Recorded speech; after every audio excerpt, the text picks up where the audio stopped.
Now, we know Google has come under severe attack for the depiction of international borders in its maps. For instance, when it comes to Arunachal Pradesh, it shows different maps to Indians and the Chinese. Speaking to NDTV's Shweta Rajpal Kohli, Google's global president of sales, Nikesh Arora, says Google is an unbiased global company and it cannot afford to pick sides in political disputes.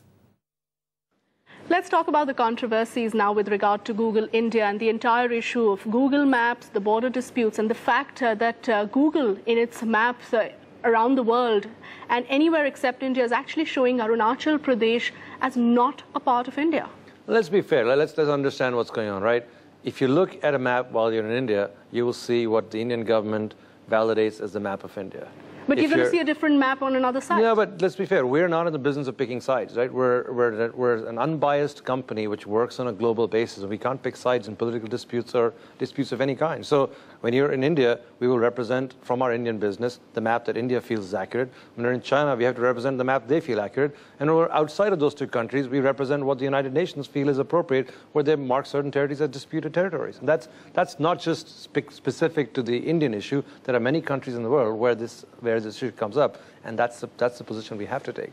Okay, let me ask you this question. As an Indian, does it not bother you that there are certain areas which are a part of India and not shown as part of India? When I'm in India and I look at the map from Google India, I see it as part of India. But when you're sitting in California in your office, it shows me as disputed territory. It actually shows me that the map that part of that territory is disputed, and that's what the United Nations recognizes. So which of the three maps will you tell your daughter to believe?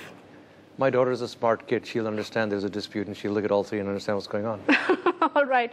So just to get this right, Google's stated position remains that you are going to see different maps when there is a dispute in different countries, and that will not change. Our position is very simple. We don't take sides. We're a global company. We operate in over 100 countries around the world. We can't afford to take sides. But the Indian government has raised objection. Have you engaged with the Indian government to really explain your position? Because the Indian government has an issue with something like this. Yes, of course. We have had multiple conversations with not just the Indian government, governments around the world which see issue with this kind of depiction. And what if the Indian government decides to take action against Google?